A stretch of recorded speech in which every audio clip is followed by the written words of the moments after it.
Good morning my dear student. आज अपन गायत्री विद्या मंदिर के यूट्यूब चैनल से आज अपन 12th की फिजिक्स स्टार्ट करने जा रहे हैं। आज फिजिक्स का फर्स्ट यूनिट इलेक्ट्रोस्टैटिक्स शुरू करेंगे। इस यूनिट के अंदर अपन को क्या क्या पढ़ना है देखें।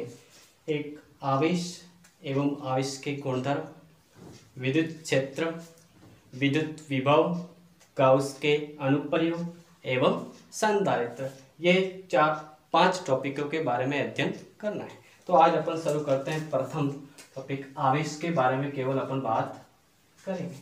आवेश क्या होता है, आवेश के बारे में किसने बताया, आवेश के क्या क्या गुणधर्म है। ठीक है, तो आवेश को सर्वप्रथम 600 ईसा पूर्व ग्रीस देश के वैज्ञानिक थेल्स ने एक दो वस्तुओं को लेकर कि एम्बर व उन दोनों को आपस में रब किया, रगड़ने के पश्चात उसने एक छोटे छोटे कागजों के टुकड़े के पास में ले गया तो पाया गया कि उन कागज के टुकड़े वो उस रॉड के एम्बर के चिपक जाते हैं। तब उसने आवेश की परिभाषित किया।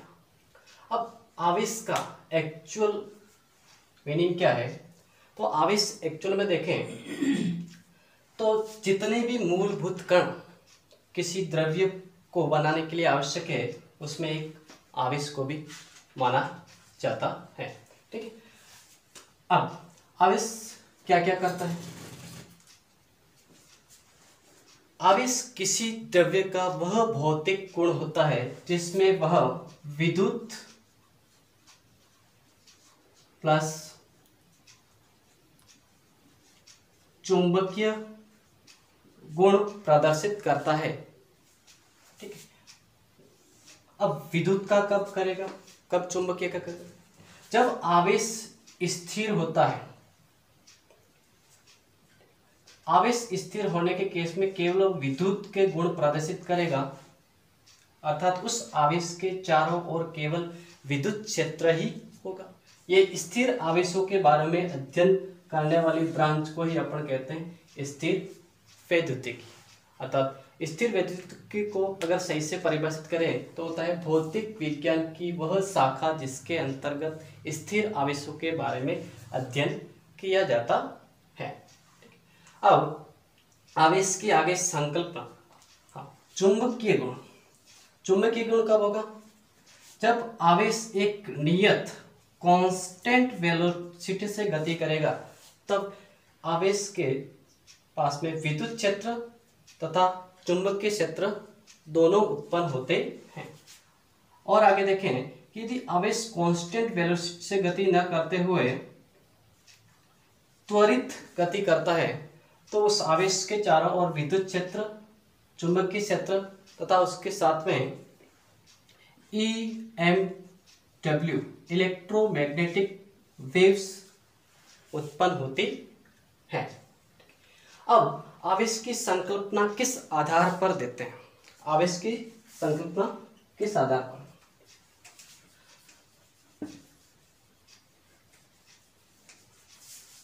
अब आवेश की संकल्पना को देखने के लिए अपन एग्जांपल लेके समझते हैं। जैसे अपने पास लिया सोडियम, सोडियम का प्रतीक Na, Na का इलेक्ट्रॉनिक विन्यास होता है 1s2 2s2 2p6 3s1 281। अब इस सोडियम को अष्टक पूर्ण करने के लिए या तो ये 7 इलेक्ट्रॉन ग्रहण करें या फिर 1 इलेक्ट्रॉन को, अर्थात अष्टक पूर्ण करने का अर्थ है ये क्या हो जाए, स्थायी हो जाए। तो अपन इसको ऐसे भी लिख सकते हैं कि ये 7 इलेक्ट्रॉन ग्रहण करे, इससे अच्छा है कि ये 1 इलेक्ट्रॉन को त्याग दे, वो आसानी रहेगी। तो अपन लिख सकते हैं Na को Na positive plus electron, 1 electron का त्याग हो जाए, इस पर चार्ज कैसा आएगा, पॉजिटिव। तो ये एक चार्ज की प्रकृति होगी पॉजिटिव। अब नेगेटिव के केस में देखें, अपन देखें क्लोरीन Cl, इसका इलेक्ट्रॉनिक विन्यास 2 8 7। अब क्लोरीन अपना अष्टक पूर्ण करने के लिए या तो एक इलेक्ट्रॉन को ग्रहण करें या फिर 7 इलेक्ट्रॉन को दान कर दे। तो इसके लिए आसानी ये रहेगी कि एक इलेक्ट्रॉन को क्या कर दे, ये ग्रहण करते हैं। तो अपन लिख सकते हैं Cl प्लस एक इलेक्ट्रॉन तो आ जाएगा Cl माइनस। तो ये अपने पास क्या आ जाएगा, ऋण आवेश। अब देखें यहाँ पे प्रोटॉनों की संख्या में कोई परिवर्तन नहीं हुआ, प्रोटॉनों की संख्या सेम है, केवल इलेक्ट्रॉनों की संख्या में परिवर्तन हुआ। अर्थात ये जो आवेश की संकल्पना है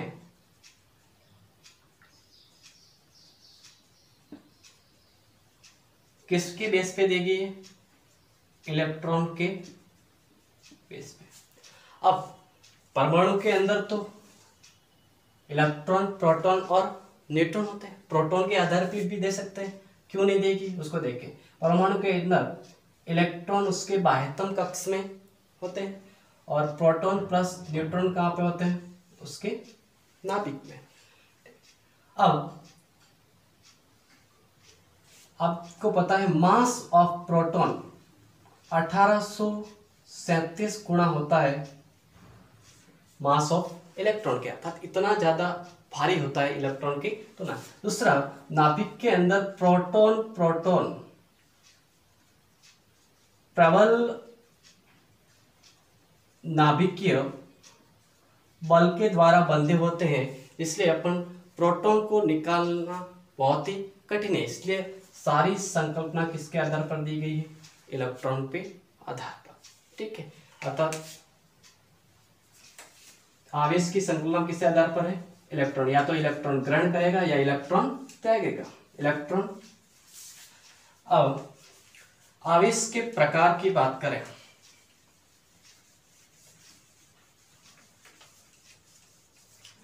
आवेश के प्रकार,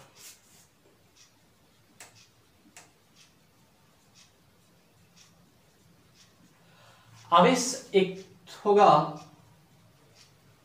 धनावेश, दूसरा होगा ऋणावेश।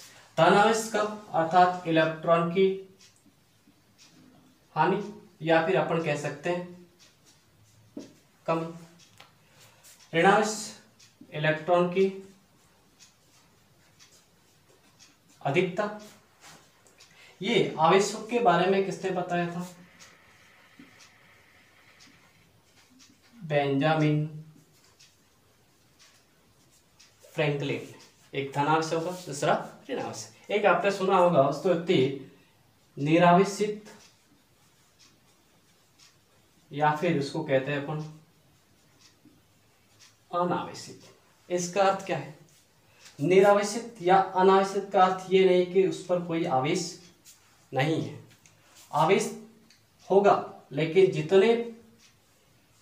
जितना धन आवेश होगा उतना ही क्या होगा, ऋण आवेश। अर्थात उस पर नेट चार्ज 0 होता है। ठीक है, ये अपने पास देखें। अब आवेश के बारे में आगे देखें। अब एक पॉजिटिव चार्ज या नेगेटिव, ये इसको कहते हैं अपन सजातीय आवेश। एक होता पॉजिटिव नेगेटिव, इसको कहता है अपन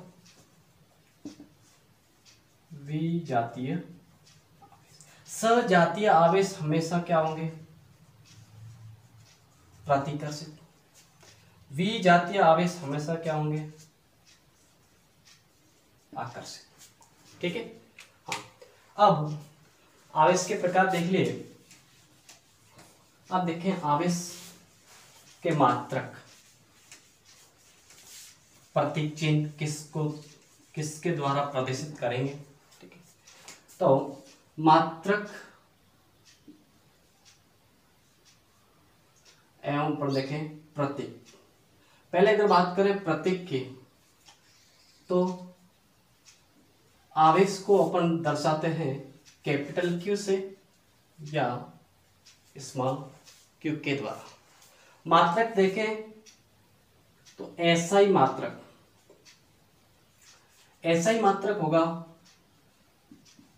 कॉलम कैपिटल सी, वैज्ञानिक के नाम पर आधारित है। इसके और भी मात्रक है। सीजीएस पद्धति में देखें, सीजीएस पद्धति में आवेश का मात्रक है स्टेट कूलम, या फिर इसको अपन कहते हैं ESU, इलेक्ट्रोस्टैटिक यूनिट। अब देखिए कि एक कूलम के अंदर कितने ESU या स्टेट कूलम होगा, तो एक कूलम बराबर होता है 3 × 10⁹ ESU, इलेक्ट्रोस्टैटिक यूनिट। एक और मात्रक होता है, और इसको स्टेट कूलम को अपन फ्रैंकलिन भी कहते हैं इसको। इसके एक और मात्रक EMU, इलेक्ट्रोमैग्नेटिक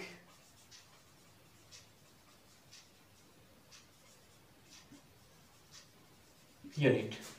तो एक कूलम के अंदर 1/10 EMU होते हैं। अब इसका सबसे बड़ा मात्रक आवेश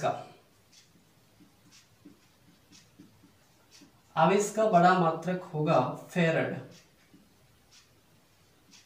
जिसको अपन कैपिटल F के द्वारा व्यक्त करते हैं।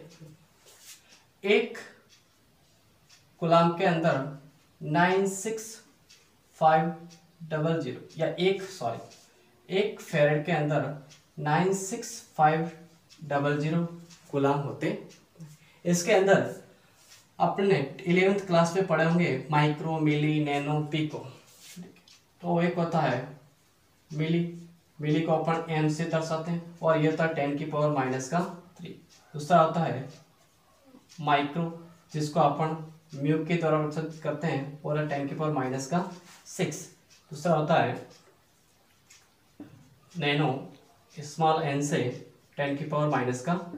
कभी कभी ऐसे पूछ लेते हैं 2 माइक्रोफेरड आवेश कितना होगा, तो 2 × 10⁻⁶, या इसको कूलम में बदलना है तो 2 × 10⁻⁶ × 96500 कूलम। ठीक है, ये अपने पास हो गए इसके मात्रकों की बात। अब अपन देखते हैं आवेश और एक और मात्रक। देखिए मात्रक और विमा भी देखते हैं। विद्युत धारा से भी देखें। विद्युत धारा क्या होती है, आवेशों के प्रवाह की। तो 10th क्लास में अपन पढ़ते हैं, तो यहां से आवेश का एक और मात्रक हो सकता है एम्पियर × सेकंड। विमा क्या होगी, विमा होती है किसी भी भौतिक राशि को उसके मूल भौतिक राशियों की घातों में व्यक्त करना ही क्या कहलाती है, विमा। ठीक है, तो आवेश मूल भौतिक राशि नहीं है, तो यहां से एम्पियर ये विद्युत धारा मूल राशि सेकंड, तो अपन आवेश को Q की विमा हो जाएगी AT, A1 T1 भी लिख सकते हैं, AT भी लिख सकते हैं।